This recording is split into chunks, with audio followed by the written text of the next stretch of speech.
स्वागत, खुशामदीद and welcome to Suhana Safar with Annu Kapoor. आज फिर मैं आपके साथ हूँ फिल्म इंडस्ट्री के कुछ कहे अनकहे राज, अफसाने, ऑथेंटिक किस्से, कहानियाँ लेकर, नगमों की बारात सजाकर। जहाँ भी जाता हूँ लोग इस प्रोग्राम की चर्चा करते हैं, सजेशन देते हैं, सवाल पूछते हैं कि वो फिल्म कब बनी थी, क्या हुआ था, किन का चक्कर किन के साथ था, किस गाने की शूटिंग कहाँ हुई थी। इन सब सवालों को सुनकर मन में आता है कि लोग कितना जानना चाहते हैं फिल्म इंडस्ट्री के बारे में। इस इंडस्ट्री के बारे में बहुत कुछ जानने की इच्छा है, जिज्ञासा है। मेरे मेहरबान दोस्तों, मैं पूरी कोशिश करूंगा कि आपकी सब जिज्ञासाएं शांत कर सकूं।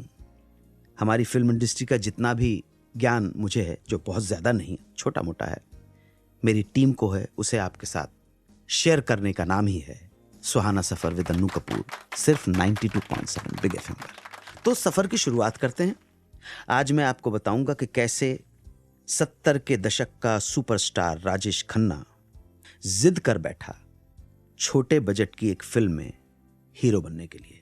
इस फिल्म के लिए अपनी शर्तों पर काम करने वाले राजेश खन्ना ने हर शर्त मंजूर कर ली थी फिल्म के डायरेक्टर की।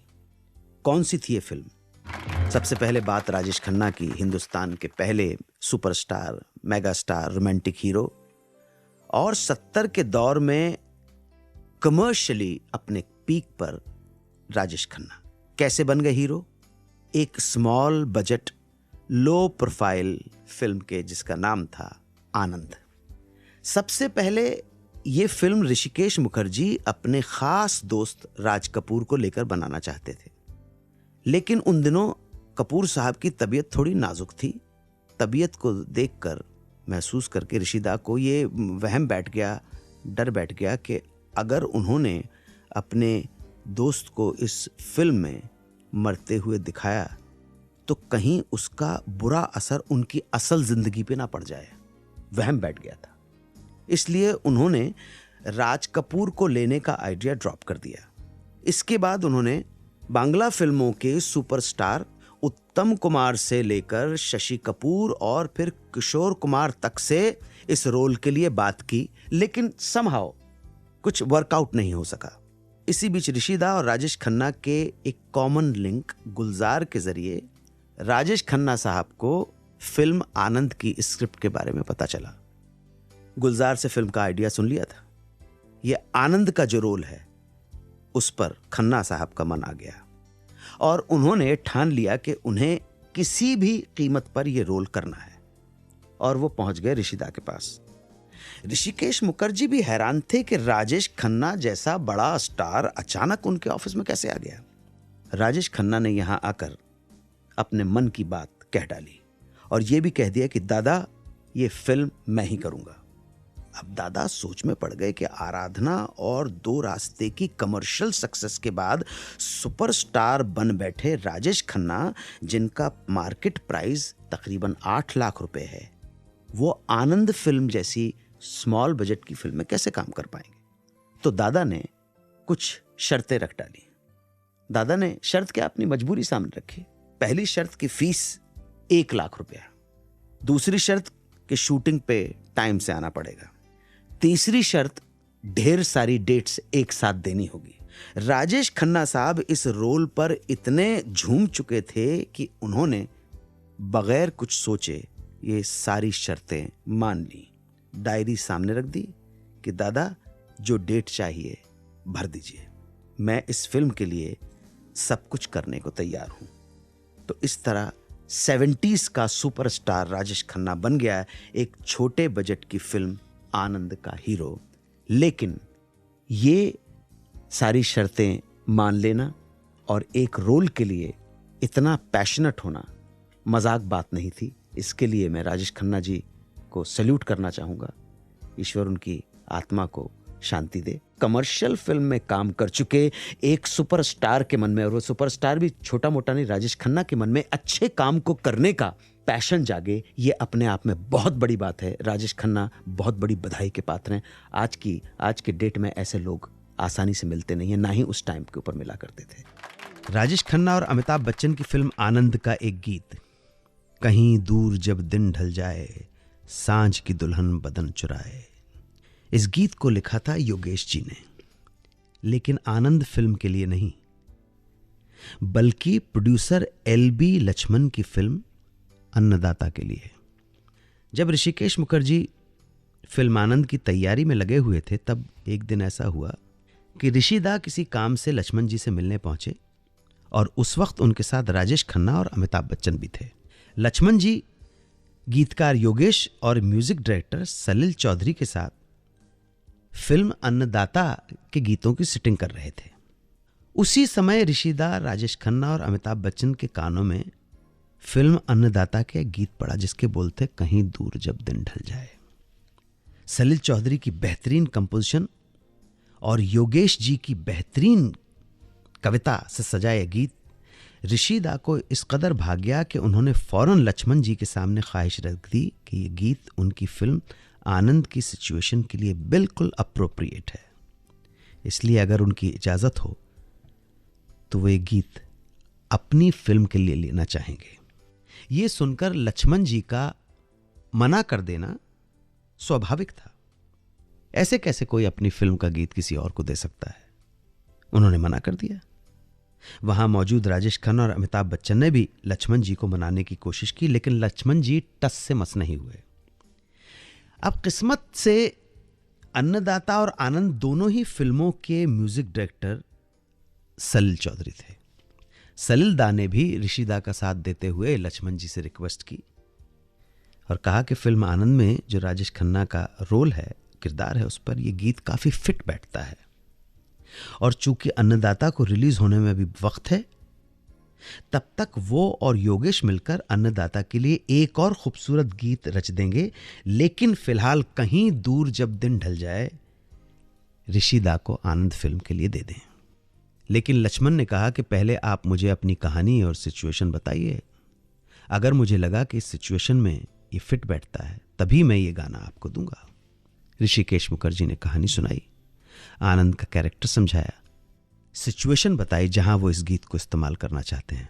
लक्ष्मण जी कन्विंस हो गए कि ये गीत वाकई में ऋषिकेश मुखर्जी की फिल्म के लिए ज्यादा अप्रोप्रिएट है। पूरी तरह से कन्विंस होने के बाद उन्होंने ये गीत ऋषिदा को दे ही दिया। तो इस तरह से योगेश जी का लिखा एक खूबसूरत गीत आ गया फिल्म आनंद की झोली में। राजेश खन्ना साहब की पहली फिल्म का डायरेक्शन किया था चेतन साहब ने। उस फिल्म का नाम था आखिरी खत। संगीत दिया था खयाम साहब ने और गीत लिखे थे कैफी साहब ने। और उसके बाद हम सब जानते हैं कि राजेश खन्ना आराधना के बाद कैसे सफलता के शिखर पर पहुंचे। लेकिन चंद सालों के बाद ही राजेश खन्ना के करियर में ग्रहण सा लग गया था और कामयाबी, सफलता उनसे दूर भागने लगी। तब उन्हें फिर से एक ऐसे डायरेक्टर की जरूरत पड़ी जो उनकी डूबती नैया को पार लगा सके। पहला नाम जो आया जहन में वो नाम था चेतन आनंद का। राजेश खन्ना जी ने चेतन साहब से कांटेक्ट किया। चेतन साहब उन दिनों फाइनेंशियल क्राइसिस से गुजर रहे थे, तो चेतन साहब ने राजेश खन्ना से कहा कि काका सब्जेक्ट तो है पर पैसे नहीं है। चेतन साहब के दिमाग में स्टोरीज हमेशा बनी रहती थी। चेतन आनंद ने राजेश खन्ना को स्टोरी सुनाई। राजेश खन्ना को स्टोरी बहुत भा गई। एक हफ्ते के अंदर ही राजेश खन्ना एक प्रोड्यूसर के साथ आए, नाम था बी.एस. खन्ना। तय हुआ कि बी.एस. खन्ना फिल्म में पैसे लगाएंगे, प्रोड्यूस करेंगे, चेतन साहब डायरेक्ट करेंगे और राजेश खन्ना एक्ट करेंगे। इस तरह से एक फिल्म का जन्म हुआ जिसका नाम था कुदरत। राजेश खन्ना को एक सुपरहिट फिल्म की जरूरत थी, इसलिए वो राजकुमार, हेमा मालिनी और विनोद खन्ना जैसे स्टार्स को भी ले आए। एक बेहतरीन कामयाब फिल्म का निर्माण हुआ। राजेश खन्ना को कॉलेज के टाइम से ही एक्टिंग का शौक था। ड्रामे की रिहर्सल वो वार्डन रोड के भूला भाई देसाई मेमोरियल इंस्टीट्यूट में किया करते थे। उसी बिल्डिंग में गीता बाली जी का भी ऑफिस था। वो प्रोड्यूसर बन गई थी, पंजाबी फिल्म बनाने की तैयारी कर रही थी। गीता बाली रोजाना राजेश खन्ना को रिहर्सल करते देखती थी और उन्हें लगा कि इस लड़के के अंदर कुछ दम है। एक रोज गीता बाली ने नाटक की पूरी ड्रेस रिहर्सल देखी और उसके बाद उन्होंने राजेश खन्ना को अपनी फिल्म में एक रोल ऑफर कर दिया। गीता बाली का प्रेडिक्शन था कि एक रोज तुम फिल्म इंडस्ट्री पर राज करोगे, लेकिन राजेश खन्ना उस ऑफर से बुरी तरह घबरा गए, क्योंकि फिल्मों में काम करने की बात तब तक उनके जहन में स्ट्राइक नहीं हुई थी। ज्योतिष में राजेश खन्ना की बहुत आस्था थी, इसलिए वो सीधे जाकर एक ज्योतिषी से मिले। राजेश खन्ना उर्फ जतिन खन्ना जानना चाहते थे कि अचानक ये ऑफर जो आया है कैसा रहेगा, लेकिन ज्योतिषाचार्य ने राजेश खन्ना की कुंडली देखकर साफ कह दिया कि फिल्मों में तुम्हारा कोई फ्यूचर नहीं है, कोई बिजनेस करो, स्टील का बिजनेस करो या लोहे के बिजनेस में जाओ, उसी में तुम्हारी प्रोग्रेस है। बहरहाल आने वाले वक्त में राजेश खन्ना बन गए सुपरस्टार और उन्होंने उस पर्टिकुलर ज्योतिषी की सारी गणनाओं को, रीडिंग को, इक्वेशन को, समीकरण को झुठला दिया और एक नहीं कई सालों तक लोगों के दिलों पर राज किया। और इसी के बाद राजेश खन्ना जी का ज्योतिष से विश्वास पूरी तरह से उठ गया। राजेश खन्ना ने अपने प्रोफेशनल करियर में जो उरूज देखा, जो मुकाम देखा, बहुत कम लोगों ने उन ऊंचाइयों को छुआ है। जब आदमी कामयाब होता है तो ऑफर्स की भरमार होती है। इन्हीं दिनों सावन कुमार टाक जी ने एक स्क्रिप्ट तैयार की और राजेश खन्ना से कहा कि मैं चाहता हूं कि आप मेरी एक फिल्म करें।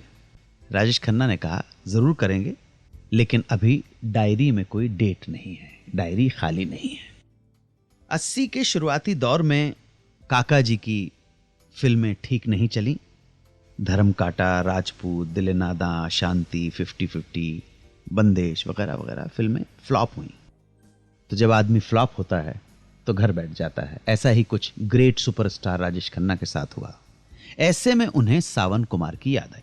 उन्होंने फोन किया, कहा सावन मेरी डायरी में डेट खाली है, बता कब करनी है फिल्म। सावन कुमार फिल्म के स्क्रिप्ट पे काम करने लगे। सौतन।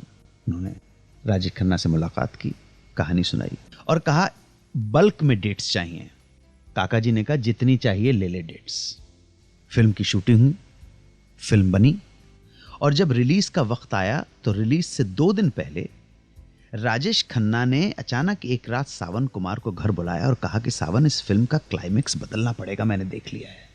ये फिल्म मैंने कुछ खास लोगों को दिखाई थी ट्रायल के अंदर। उनका कहना है कि इस फिल्म के क्लाइमेक्स में राजेश खन्ना मर जाता है। ये मौत लोगों को पसंद नहीं आएगी, क्लाइमेक्स चेंज कर दो।